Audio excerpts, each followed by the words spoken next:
Hi folks, welcome to the P1 energy topic. Make sure you've got something to write on, something to write with, and let's begin. So here we've got a little bit of a starter, something for us to think about. Have a look at these pictures here. You could classify these pictures in a variety of ways, and I just want you to think about how would you classify those? How would you sort those, in other words? Just pause the video, have a quick think about it, and then come back to me in a minute or two. Okay, so on what basis did you classify them? Did you sort them? Did you go for the method of electricity generation, for example? Did you go for whether they produce carbon dioxide or not? Did you think about whether they were renewable or non-renewable energy resources? And if you're not sure what those words mean, well, just hang on for a couple of minutes and I'll explain. This lesson is going to take you through national and global energy resources. We're going to think about what these terms mean that I just mentioned, renewable and non-renewable, and whether we can identify energy resources according to those two terms, whether we can describe those energy resources and then compare the ways that we use different energy resources and what we use them for. So on to some key terms. I think you need to pause the video here and make a note of this, because renewable energy resources means ones that can be replaced, or the word that the exam board prefer you to use is replenished. Replenished is just another way of saying can be replaced. So these are things like wind and solar and hydroelectric, etc. Whereas non-renewables are ones that can't be replaced or replenished because they took so long to form in the first place. So the best examples of these are coal and oil and natural gas.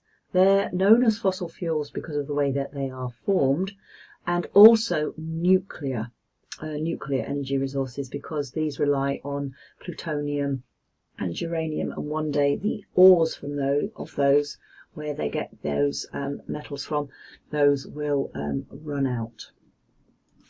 So here's a starter, and this uses a really fantastic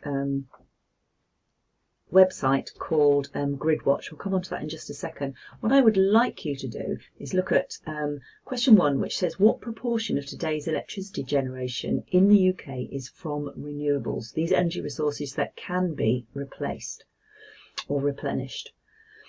So have a think about that, maybe jot down a percentage if you like, and then we'll actually look at today's GridWatch and see what it is. Now, apart from electricity generation, what else do we actually use these energy resources for? Because it's not just about generating electricity. I've got some keywords up here that are really important, and we do have a sheet for you to fill those definitions onto, or you can just make a note of them in your book. So this is the website that you will need to go to. So if you type gridwatch.co.uk into your browser, you can look at exactly how much electricity is being generated today from renewables. Now, just in case the site is down, on the next slide I've got an example of what was happening on the 12th of May 2020. Okay, so we'll look at that in just a second. And apart from electricity generation, what else are we using the energy resources for? We're using them for energy, for transport, heating, and there we go. Okay, so this is what GridWatch UK was showing us on the 12th of May. 46% of the electricity generation in the UK on that day was from renewables. Now, if you've been onto the website and you've had a look yourself, you can compare that figure with the figure you got today. Obviously May, spring, so if you're comparing this in the winter, you would get obviously a different result, and we'll talk about why that is in a minute. So what I'd like you to do now is pause the video, and perhaps using this data, I want you to put the renewable energy resources in rank order of the amount of energy produced. Okay, so this is, on here we've got the gigawatts, so power shown in gigawatts, and also it's shown as just a percentage. Okay, all right then, so pause the video, write that down, put them in rank order. That's just the renewables. Okay, so here we go. If you were using those figures, those are the renewables there. Okay, solar first, 20% of the UK's electricity was generated from solar on the 12th of May. Wind was second with 17%. Biomass was third. So biomass is where you have material that was living at one point. When that is burnt to produce electricity, that's what we mean by biomass. And then hydroelectricity, that's from falling water. So obviously no hydroelectric power stations were working in the UK on that day. So here is the definition and spelling sheet that you can fill in yourself. That will be supplied to you, or you can make a note of them and write them in your book.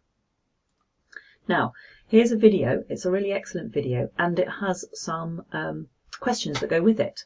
So what you need to do is make sure you can access the Energy Resources Intro worksheet so that you've got the questions, and then I suggest you watch the video all in one go. Now you can access the video from the PowerPoint. You can't access it directly from this video, so you need to pause this video, open up the just plain PowerPoint version and click on the link, and then watch the video. I suggest you watch it once through, and then I suggest you open up the worksheet and maybe type or write your answers in as you run the video through for a second time. Okay, that's what the worksheet looks like. So off you go and have a go at that.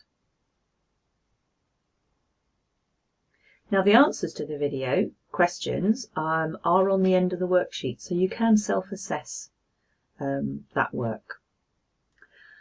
So this is something that you need to write down. So anytime you see this "no" in the lesson slides, this is something that your exam board expects you to know. So the three main uses of our energy resources in the UK are generation of electricity, for transport, and for heating.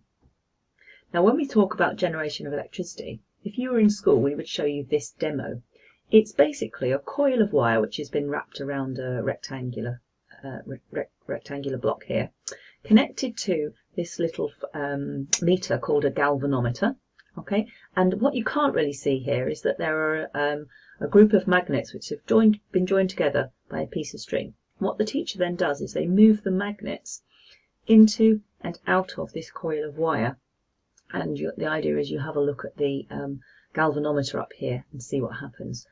And what you find is that as long as the magnets keep moving in and out of the coil of wire, you get a flicker of a reading. I'm just showing you where the needle would move to, back and forth, so long as the magnets are moving. And that tells you the three things you need to generate electricity. You need a magnet, you need a coil of wire, and you need the magnet to move in and out of the coil of wire. You can do it the other way around. You can have a coil of wire moving in and out of a magnetic field. Okay, so when we look at a power station then, we've got different parts of the power station. Okay, and this is just really a recap, so have a look at these words up here and see if you can rearrange them and put them in the right place to match up with what's going on inside our power station. Pause the video and have a go at that one. Okay, so here are the answers. This bit here is a boiler, which is burning the fuel to heat water. Now this would be in something like a coal-fired power station, for example. The nuclear power station works in a slightly different way, although the rest of the process is pretty similar. Okay, so here we are burning a fuel to heat water, which is really just to produce the steam, which then spins these blades, which are called turbine blades. Okay, they do that to move the magnet inside the coil of wire, because that is what generates electricity.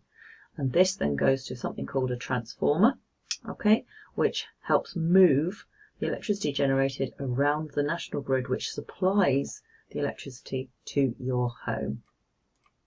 So coming back to what happens inside the power station and linking it to energy stores, which you covered in year 7 and year 8, have a go at matching these up. Pause the video and off you go.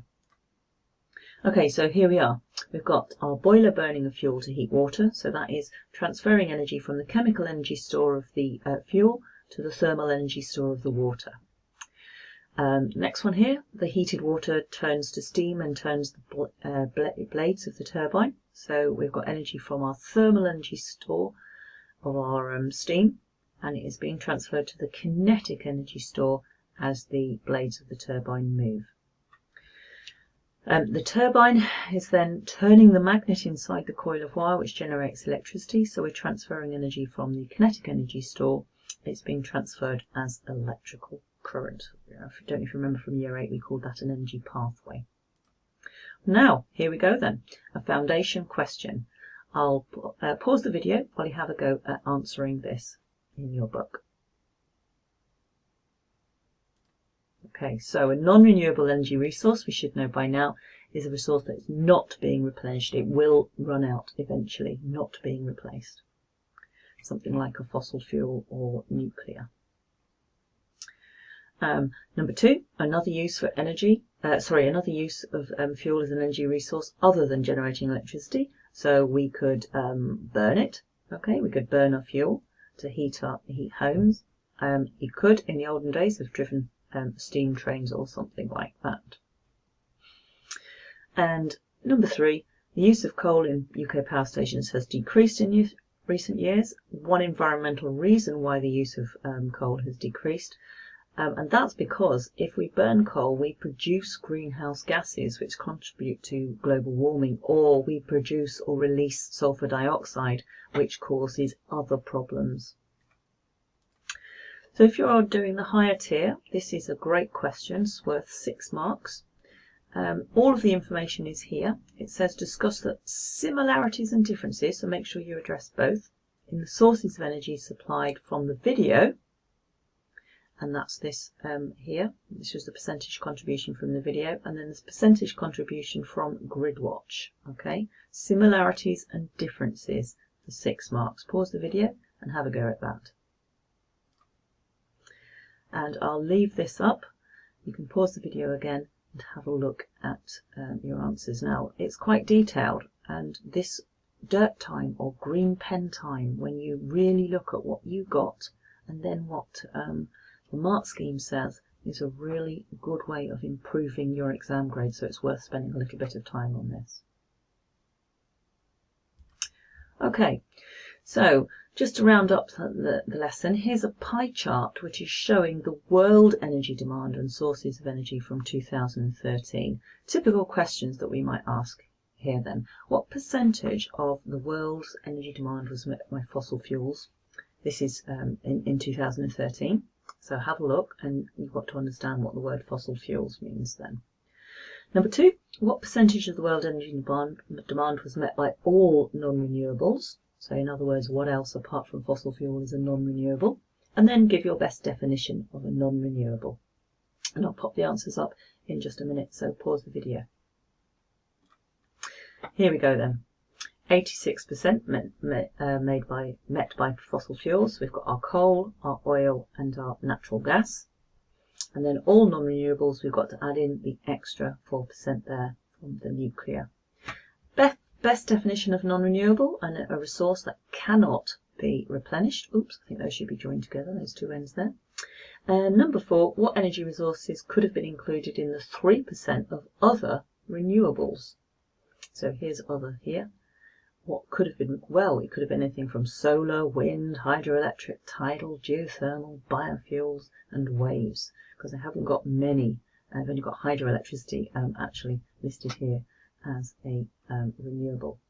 So that's 2013, and we have moved on quite a lot since then, so quite a lot more. Do you remember it was 46% of the UK's energy was met when we looked at the GridWatch figures from I think it was the 12th of May. Right, so have we achieved everything we started out to do? I think we probably have actually. So all that remains is for me to show you that you've got this admin time, and you can spend that filling in this at the end of each lesson. So this would be the energy for national and global energy resources. Okay, so that sheet should be attached. Okay, great, well done.